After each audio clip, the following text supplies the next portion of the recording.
Yo, what's up, guys? My name is Tan May, host of All Access. Very excited for this new podcast with Alun Evans, leader in the blockchain, crypto, Web3 gaming space. Few words before I want to start this podcast. If you're new to this space, if you're intimidated, scared, or just too busy to really understand, or really just don't care to understand, the idea for this podcast is essentially bring thought leaders like Alun to educate you as to why you should care, how you can get into it, and how is it going to affect you? Because at the end of the day, right, why would anyone care unless it affects them? If you guys find any value in this, please like, comment, and subscribe. We'd love to hear any input you guys have or any sort of concept. Suppose you hear something and you're kind of interested, but you're not really sure what he's talking about or something you just didn't understand. Comment down below. We'll love to be able to explore more because I want to make this a resource for not only myself, but for you guys as well. So yeah, enough yapping. Let's get into the video. Boop, boop, boop, boop. Hey, my name is Tan May. Welcome to All Access. Whether it be new technology, new people, or just anything you want to know, you have all access to it right here. Today, we have the main man himself, Alun Evans. Hey, Alun, how are we doing today? I'm great, thanks. Yeah, super nice to be here. Thanks for having me on the show.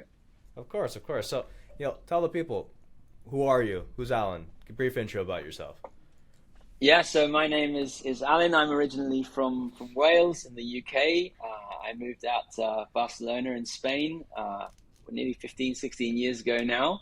And I've always done, my career has been based in let's call it technology for entertainment, right? For the entertainment sector. So I've worked in video games before. I've worked in, founded a couple of startups, always based in, as I say, technology for entertainment. So 3D graphics, things like that, character animation, 3D on the web and things like that. And in 2019, I founded my third startup with three other people called Freeverse. And yeah, it's a blockchain technology company. And that was a few years ago, and it's gone through a few iterations. But here we are now and approaching 2024 and all very excited.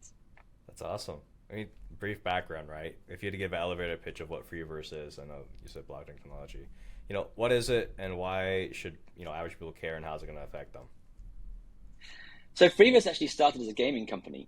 And awesome. We wanted to make a game our vision was, wouldn't it be cool if you could play a football game, or actually, should I call it a soccer game, right? Given that for the more international among us, right? So a sports management game, right? And wouldn't it be cool if you could manage your sports team and the players in your sports team and it's a multiplayer game, right?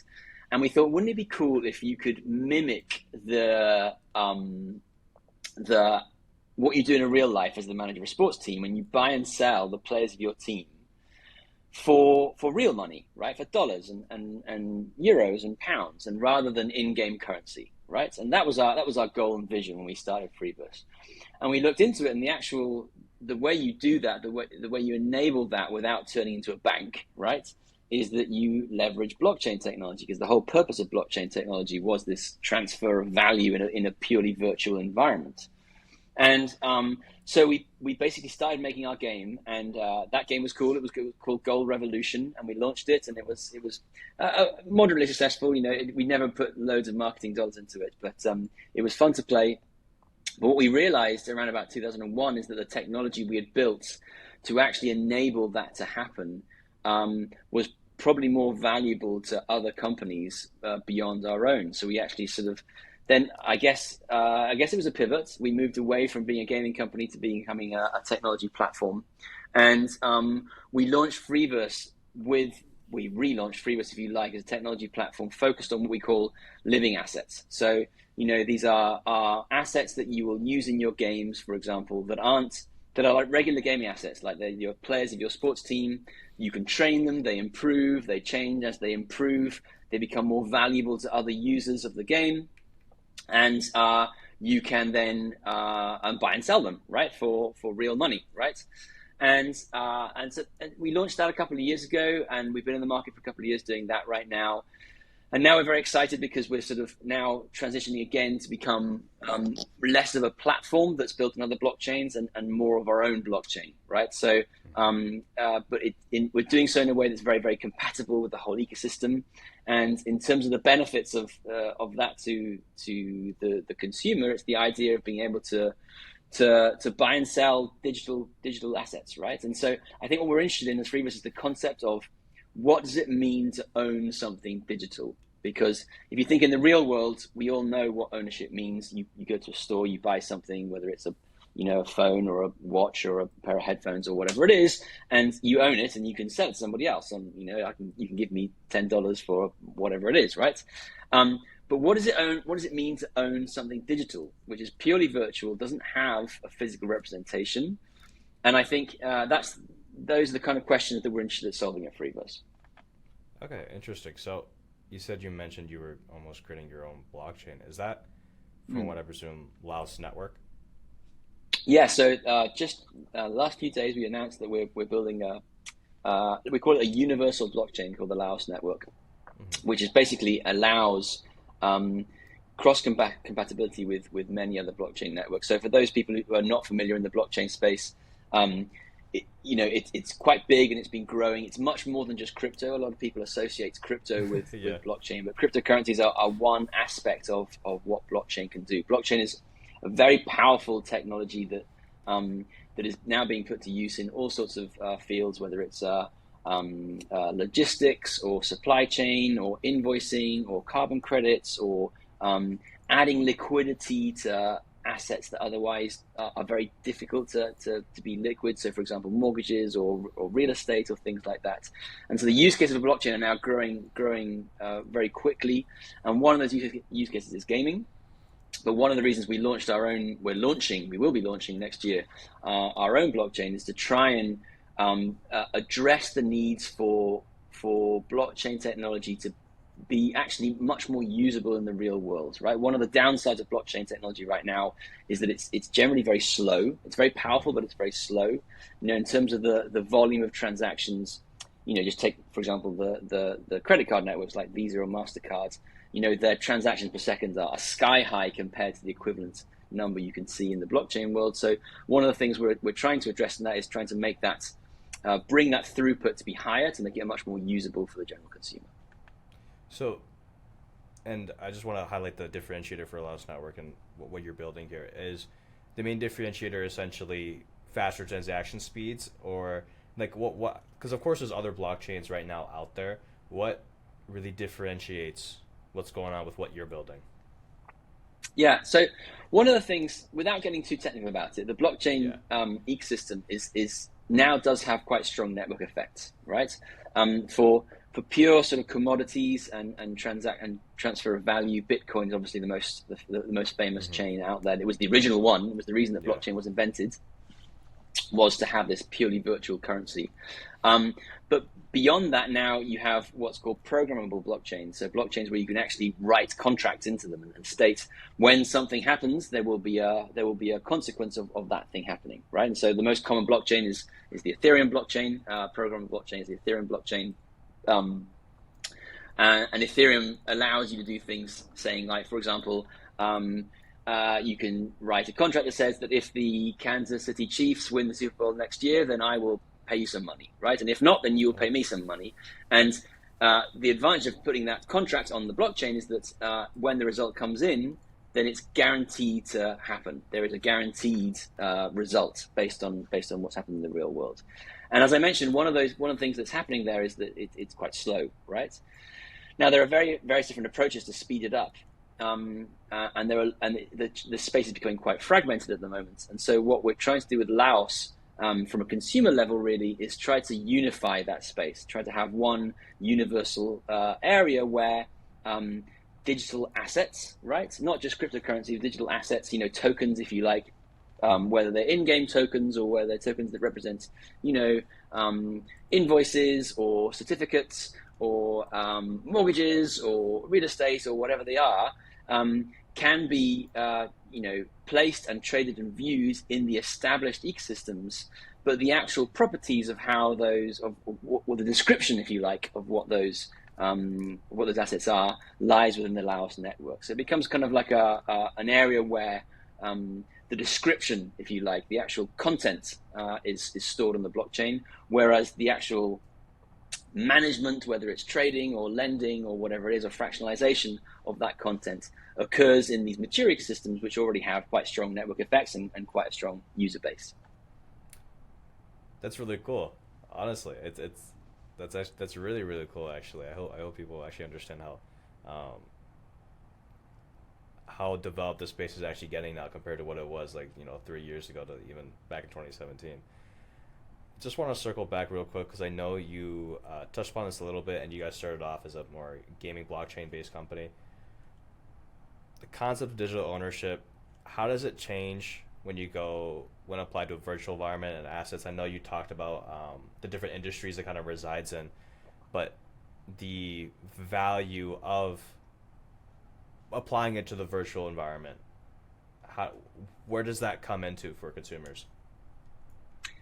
So let's take a specific example. Let's take the concept of user-generated content, right? So Mm-hmm. a lot of games and virtual environments now allow you to create your own content, right? So for example, like my daughter, she likes playing a Lego game on the PlayStation. She likes Yeah. building Lego cars or Lego boats or whatever it is, and these are her creations, right? These are things that she has made. And unfortunately, when you create something in the virtual environment, who owns it? And as it stands right now, you don't own it, right? The game that makes it really actually owns it. Excuse me. And one thing we want to do with one thing blockchain permits is the idea that you can actually demonstrate that you do own something digital. You've created something and it's yours. You've made it, right? I think another example is like when let's say you're playing a game like World of Warcraft, right?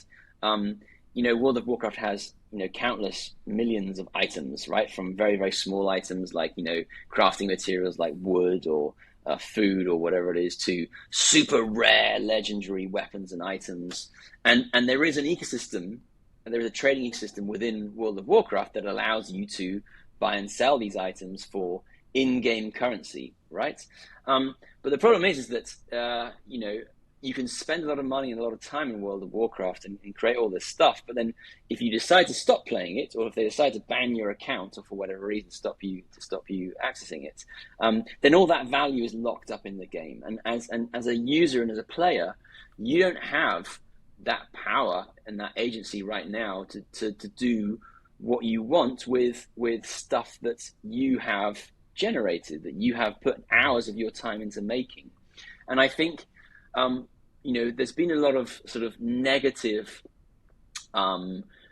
press associated with NFTs and all that kind of Yeah. stuff, and it's all speculation and I kind of agree with it, right? I kind of agree with it. Yeah. I don't agree with speculation on NFTs and things like that. I think it's all a little bit daft in a way.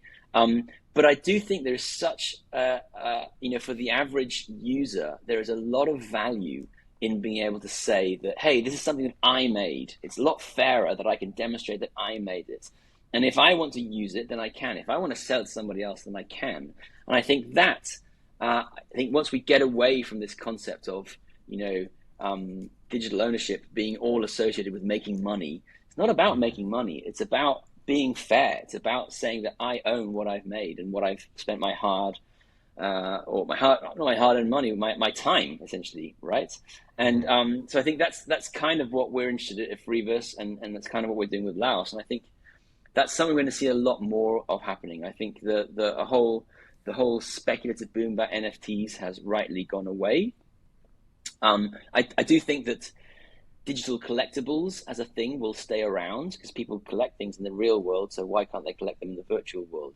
But I think what we're going to see over the next 5 to 10 years is a lot more benefits for the average user of digital ownership, and that's something that we're working very hard towards at the moment. So, just curious, right? And when it comes to digital ownership, I know you mentioned, of course, there's one aspect of making money, right? That's the benefit of this. There's a part that's part of the benefit for making NFTs, in which you can buy and sell and be part of that market. But that concept of ownership, do you feel as though right now, as a culture, since we live in a Web 2 based environment where we don't own what we produce, that there's almost a disconnect to seeing the true value of ownership? because it's one thing to be like, oh, it's just a JPEG, like a digital art JPEG, right? Where it's like, oh, it's just a picture. I can just copy, save, and put it on my computer, but you don't necessarily own it. Um, do you think there's a culture shift that needs to happen for us to really start understanding the power of digital ownership? I think yes, and I think it's beginning to happen, and I think it's happening. Just we've talked about gaming, but that's one example. But I think there's a whole culture shift that needs to happen away from owning your data in general, right? Mm-hmm. And like the Web 2 movement is very, as the benefits of Web 2 is that it's um, democratized access to the internet, right? And that's Yeah. why all the Web 2 giants, the social networks have rightly had their success. Is they've made it easy for us to create and manage content online in a way that was required some technical knowledge back in the Web 1 days, right? Um, and so the big social networks, the platforms like the Googles and the Facebooks and the Twitters or the X's or whatever they're called now, and the Instagrams and the TikToks and all that kind of stuff. What it's done is it's allowed you, it's given you, you've sacrificed your ownership of the content you're making in Mm-hmm. exchange for it being easy to do, right? And when that's fine, that's a nice sacrifice. But like I think one thing we're going to start to see appearing is that people are going to realize that, hang on a minute, why is it that this walled garden centralized platform can completely ban me from everything I've done, right? So a colleague of mine was a very loyal customer of one of these large platforms, and had been for years, and had loads of content on there, and for no reason whatsoever they blocked him out of his account. And so all of his photos and his information and his data is now all completely locked away, and he can't get it, right? And he's gone even to the highest level, he's fairly Mm-hmm. well connected, and they can't unlock it. They can't find the reason of unlocking it. So all of that content suddenly is gone, right? Because of the whims of some large company. And I think a further example, right? If you go to my LinkedIn profile, it says that I have a PhD in medical physics, right, from University College London, and it's true, I do, right? I'm not going to lie, right? Yeah, yeah. But how do you know it's true, right? How does LinkedIn know it's true, right? I've just gone there and I've said I've got a PhD in physics, right? And I could be lying, right? And neither LinkedIn nor you nor anybody has the time to go to the library of University College London in North London Check it out. and in Central London and find my thesis Yeah. and verify that it was indeed me, right? So it's not just that ownership of content; it's that proof of how can I prove that I am who I am and I have done what I've said I've done, right? And if you take that into a fully decentralized sort of Web3 blockchain environment, then it should be the case that the university would certify my PhD with their stamp of authority, because of the university, and then say, right, yes, Alun Evans has done a PhD in physics, and then Mm-hmm. LinkedIn wouldn't have to, just blindly accept my authority. They would go to the blockchain. And they would say, oh, this guy with this identification, does he really have a PhD from University College London? Yes, right? And then everyone can believe it without me having to sort of lie about it. So this concept, it's not just more than just digital ownership, it's decentralized reputation and identity, right? And I think all these kind of things are the benefits of blockchain technology, which people don't really realize. But I think they have to be in a world now where people are beginning to have less trust in these centralized walled gardens, and that's the kind of vision that we're working towards at Freeverse and Laos. I like that term, decentralized reputation, because I think that hits really home. And so now, that brings upon another question, right? Because we are working in an environment where we have these centralized institutions that do control ownership of our own identity. Transitioning to that decentralized completely platform, on a worldwide scale, it sounds like it's going to take a lot of time to, really take under. How long do you anticipate, just being in the space, right? Will we end up getting to that point of what you're talking about, of a decentralized digital reputation where people are actually able to, you know, verify what they've done and who they are? I think it will. it will accelerate very quickly once it starts, right? And I Okay. think you can look back to the arrival of the internet and Web 2, and you could argue, right? Because if Yeah. let's go back 20 years in the original dot-com boom, everyone was very excited about the internet, and then they realized that what can you do on the internet for the average user? Well, not much. You can just read web pages, right? And and timing is everything in the sense that pets.com launched Mm-hmm. in the dot-com boom, and they sold pet food online, and it was all a complete failure because no one bought pet food online. And lo and behold, 20 years later, everyone's buying pet food online, right? You don't think twice about buying pet food or anything online. It just happens, Uh-huh. right? Because in that short amount of time, the whole company's infrastructure have evolved to meet that use case and meet that need. And so I think once the need starts, I think it will accelerate very quickly. Okay. When will we start seeing that? I think we've started to see it, but I still think it's going very slowly at the moment. But I think Yeah. once it really starts kicking into gear, then it will go very quickly. Yeah. So I feel like if going off of your point, it's gonna end up exponentially going up. But for those people who want to take that first step, right, the incentivization might be a bit lower than uh, just because, like you said, right now we're running a bit slow. And using pest.com as an analogy, since not many people are doing it, it's hard to find the value since not many other people are, doing it. So, Absolutely. so you know, again, you've talked about the benefits of digital reputation, ownership, even making money a bit.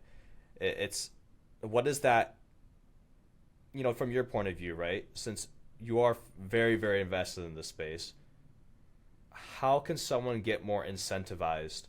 You know, given the fact that the kind of terms that the kind of benefits that you're throwing around, it likely comes in a more future state where everything is already decentralized and there's already a system set in place for people when we're in this transition period per se, right?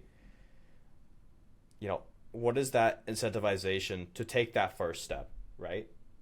What is that first mover advantage for those kind of people? Yeah, I think it. I think it's in the same way that Web 1.0, 1.0, Web 1 was Uh-huh.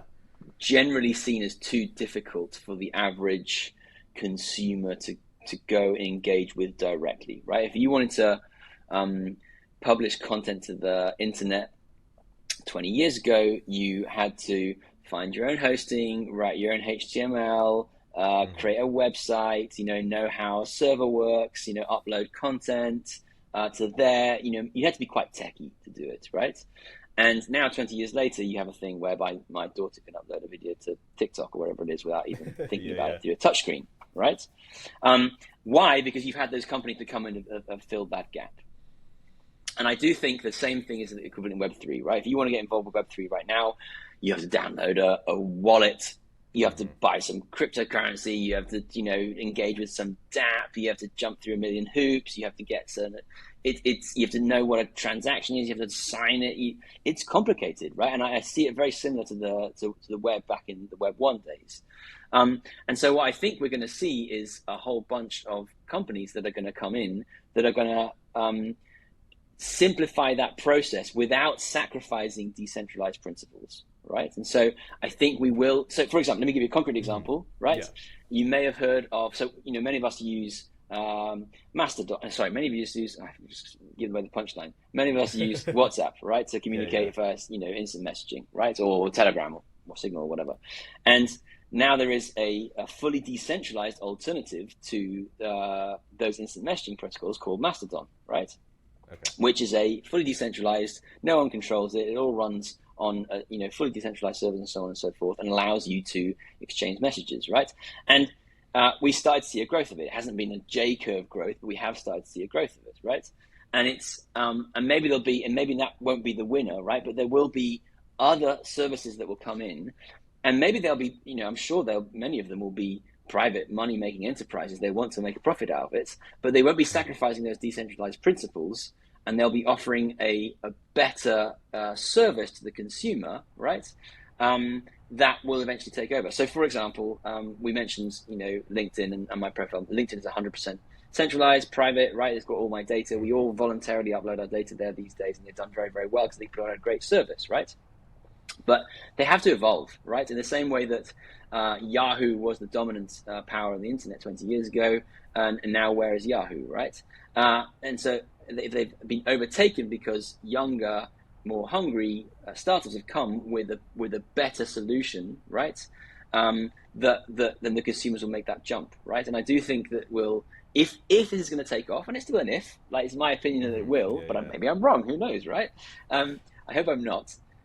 If those services do come in, then it's the role of those to provide that better user experience that would allow the average consumer, the average person, to take advantage of the benefits of the technology without necessarily having to understand it, right? And I think if we go back to our original conversation in terms of the gaming space, right now, if you want to trade digital items in a game, you have to understand what a wallet is. You have to have MetaMask or whatever it is, and you have to know what crypto is and all that kind of stuff. When we get to the stage whereby you start playing your sports manager game, right, and someone comes along and offers you $10 for your star, forward, right, or defensive player or whatever, and you go, oh, great, I'll take that, buy or accept the offer, and the money goes straight into your bank account, then behind the scenes, there's a whole bunch of really complicated decentralized technologies that make that work, right? But the user doesn't care. They just got $10 in their bank account, right? And so I think we are getting there. There are services that are streamlining that and making it easier and easier and easier. But it doesn't come overnight. But eventually, once the benefits are presented to the average user, they will start using those services and they will grow. Okay, interesting. So, you're actually your analogy, and when I first asked that question, brought upon another question, because of course there's a lot of great things about this new technology, and with Web 1 it was great, but there were issues. The Web 2, it was great, but there were issues, and Web 3, of course, with natural technology, there's always going to be an upside, but there's also going to be a downside. And one thing I took away from just messaging apps, right, this concept of, and I don't want to use censorship, but regulating people, at least in the messaging space, right? If someone is committing a crime or doing something of that sort, the purpose of a centralized body is to almost regulate that and kind of police it. With a decentralized system, right, policing is not really in the foundation for it. And I could be completely wrong with what I just said. You can help speak on this point. What is, some downsides of this new technology that people should at least be aware of when they do more research? You're right in saying that if you don't have a centralized authority, then it's very difficult to police what's being said, right? Whether it's in social networks or what's happening, what's occurring, right? I think we're already seeing an interesting balance of power or power play already occurring in the Web 2 world, right? Because we have the Elon Musk of the world saying, well, I want X to be this. And we're having the governments of the world saying, no, we actually don't want allow people to say this, that, and the other. I think what is an interesting concept in decentralized identity is that you can say whatever you want, but then other people can then claim what you say or not is true, right? So, for example, the concept of decentralized identity and decentralized reputation is that I can say that, I am Alan, right? Here I am, here's my ID, if you like. And for example, if I wanted to demonstrate that I was a British passport holder, then the British government, right, would then make a claim on my identity, on my ID, and say this person is a British passport holder, and I would choose to accept that or not, right? Now I'm resident in Spain, so the Spanish government would make a claim on my ID to say that I'm resident in Spain, and I would choose to accept that or not, right? Anyone else in the world can make a claim to say I'm an idiot, right? And I would probably choose not to accept that, right? So, but maybe then the University of College London will make a claim on my identification to say that I have a Ph.D. in physics, and I would choose to accept that, right? So you can say whatever you want, but then other people can choose to validate what you said, and more importantly, you can choose to validate what other people have said about you, and you choose to accept it or not, right?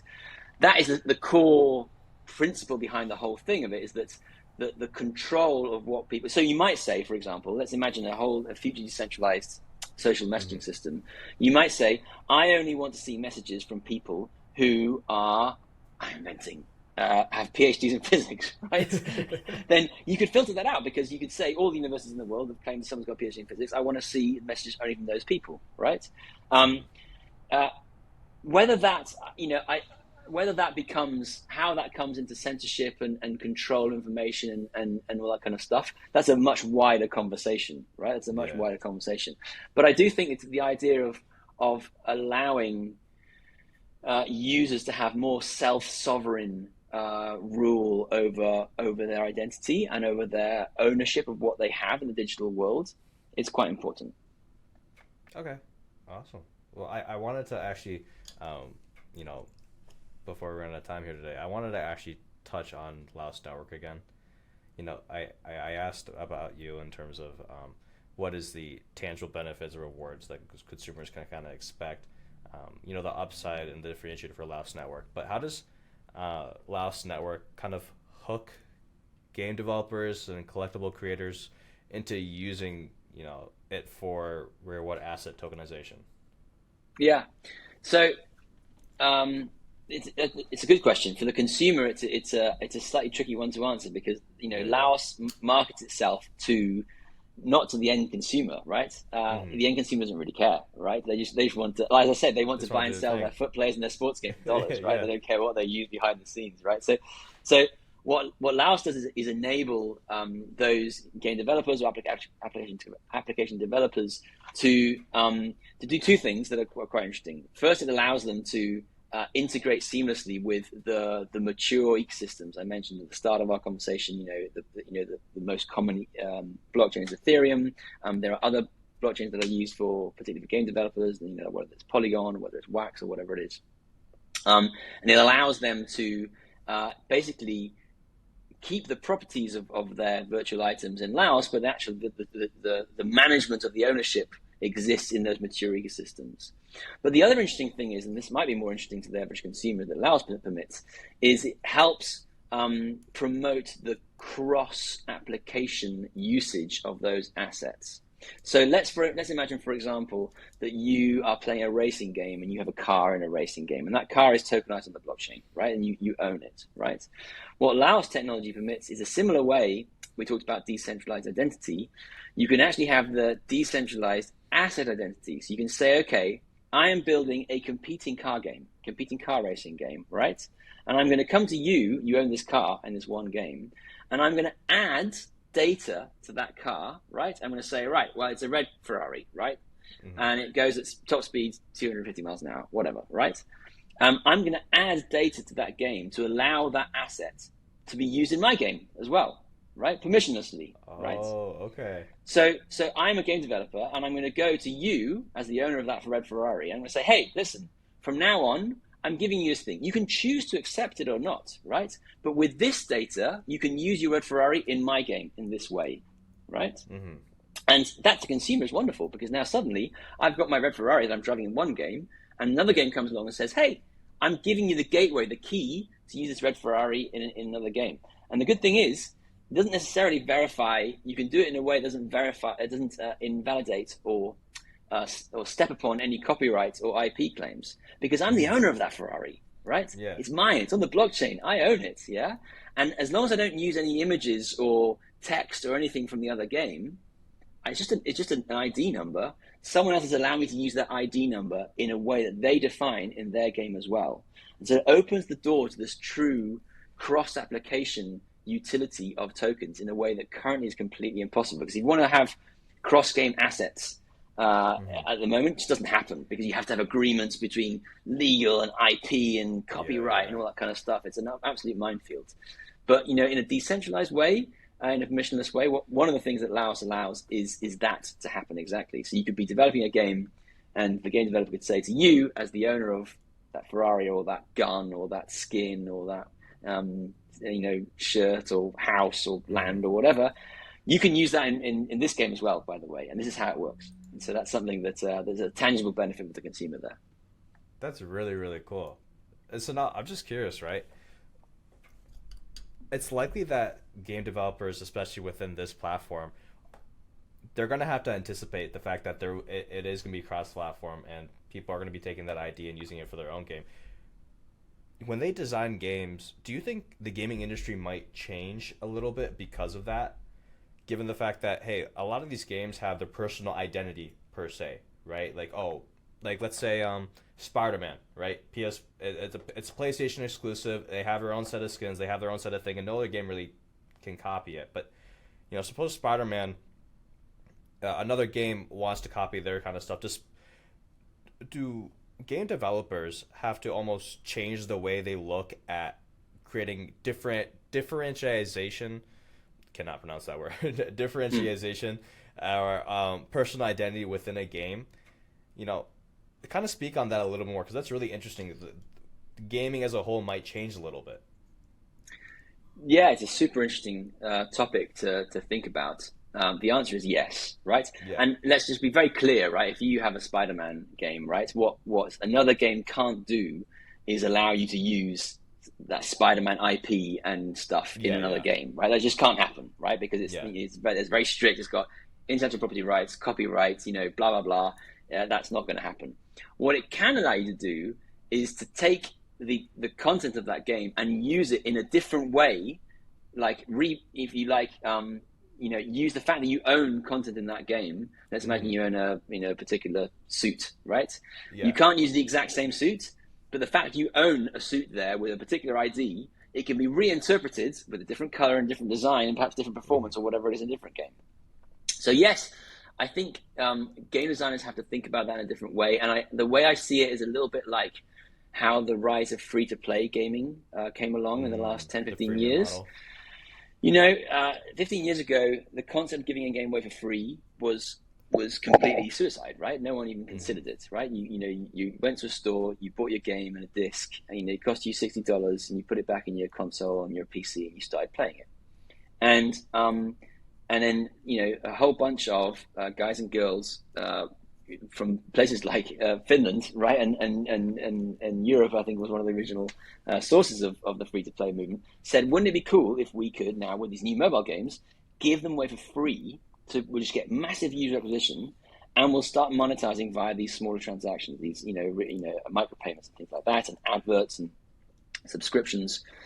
And they completely revolutionized the industry, right? And it took the mainstream industry a long time to realize, oh, hey, these people are onto something. Actually, people like playing games for free, and they don't mind paying additional content when they've actually found out they liked it. And they actually end up spending more money doing that. We're making more money. And now the majority of the gaming industry is now free to play, right? And so the game design has changed, and monetization of game economies has changed completely since that model became dominant, right? Or during the time that model has become dominant. And I see a similar thing will have to happen in the sort of the more Web3 world, because I don't think the concept of the blockchain game or the Web3 game has a future, right? Okay. But I do see the concept of blockchain and Web3 as being a pillar within game design. I think that has a very strong future, right? So I think in the same way that 20 years ago, there were games and there were online games. Now there are no online games. Every game has an online component to it. And I think the same thing will happen with blockchain and Web3. I think there are currently games and blockchain games. And most of the blockchain games, with a few honorable exceptions, most of them suck, right? Because they're not really games. They're just there to try and, to make money, right? And that's boring, right? That's just rubbish. And they've rightly had quite a strong backlash. But the possibilities of owning your own content, in games, I think they will require different game design, to go back to your question. And I think what will happen is we'll start seeing, more and more games coming up with these new designs, which actually appeal to the user, and with different design and different economy. But I hope and I think that they'll end up being quite successful in that sense. That's awesome. So, I mean, you kind of mentioned how Web3 and blockchain won't necessarily be the main component, but just a pillar for the gaming industry. I think so. As overall whole for Laos Network, right? Uh, what just looking ahead, where do you envision the future of it going, and how is it kind of changing the landscape? Yeah, as I say, I think Laos is very much an infrastructure in the same way that you know things like Visa and MasterCard are infrastructure, right? I'm not Yeah, saying Laos is going to be Visa or MasterCard, but in the day when you go to a store to buy something, you pull out your card, you don't care how it nah. works. You just want to buy your You just goods, and want your that tomatoes or whatever. you buy your tomatoes, and at the end of Yeah, the yeah. day, and you look at your bank account, it'll be subtracted by the cost of how much a pound of vegetables cost, right? Um, and so for Laos, our vision for Laos is that it becomes part of that infrastructure, right? In a way that's in partnership with many other infrastructure players as well. I do think that a rising tide lifts all boats, and I'm always cheering from the sidelines for all the other infrastructure projects that are out there. And I think Laos wants to be part of that, and it wants to be the place where, if you want to have this idea of this dynamic data that can evolve, you want to have this idea of cross-gaming compatibility, if you want to have this idea of being able to, tokenize everything, tokenize every invoice that you've created to exist on the blockchain, and so that people can see it. That's what I want. That's the vision of where I want Laos to be, basically. Awesome, awesome. So, last question then: if you had to dinner with two people, not even relating to the blockchain or anything like that, but just you, Alan, if you had to dinner with two people, who would they be and why? Right. So I have two interesting answers to this question. Yeah. The first is a blockchain one because we're here. That's me in this space, right? Yeah. So blockchain was invented by this pseudo anonymous personal group called Satoshi Nakamoto, right? And Yeah. no one knows whether it's a real person or whether it's a group or whether it's a fake. No one really knows. It's like a Mm-hmm. pseudonym. And this person published a white paper on the Bitcoin network and the premise of a virtual currency and the technology that they developed and they proposed in that white paper became the Bitcoin network and became blockchain, right? And became the founding of blockchain. So I would love to have dinner with Satoshi Nakamoto, whether it's a he or a she or a they or a group of people, right? So Yeah. that's one of my answers. And the other one, given that I'm a physicist, I would love to have dinner with Sir Isaac Newton, right? The Oh, inventor of that'd be gravity, awesome. or the discoverer, the inventor of gravity. Gravity was Yeah, invented yeah. by Mother Nature, but the discoverer of the phenomenon of gravity. And I'll tell you why. Not because of his obvious contribution to physics, but what a lot of people don't know about Isaac Newton is that after he discovered the laws of physics, he went on to become a very successful person in the world of money, right? He basically Oh, went on to run the Royal Mint in the UK and basically sorted out the concept of the Royal Mint and money in the UK, which was a mess at the time, yeah. and became a very, very successful manager of currencies and the UK pound at the time. And so he had an impact way beyond his initial, well, not beyond his impact, well, way beyond, maybe not as equal as his Mm-hmm. discovery of the laws of gravity, but he became very successful doing that as well. So I think he'd be a fascinating person to speak to, and he lived a very long time and had a very full life, and I'm sure it'd be a very interesting dinner with him as well. That's so cool. I had no idea he actually did that. Yeah, Wow. it's a super. I read it on Hacker News just a few weeks ago. It's a super interesting story. Check it out. I think there's a book written about it recently. So I need to read that book. It's quite interesting. 100%. I mean, if the guy created gravity, then he must have a mind for building systems and understanding how the Exactly. way Yeah. things work. Absolutely. Awesome. Awesome. Well, Alan, any closing thoughts before we wrap this up? No, no, it's been super interesting. I always enjoy talking about these things, and I hope it's made a few people think about themselves and their identity and their ownership and digital things in general. And if I've done that, then I'm very happy, and I appreciate the opportunity, Tan Mei, to have we've had today to talk about it. Of course, it's been awesome having you on, man. So, my name is Tan Mei. This has been All Access. Have a great day, people.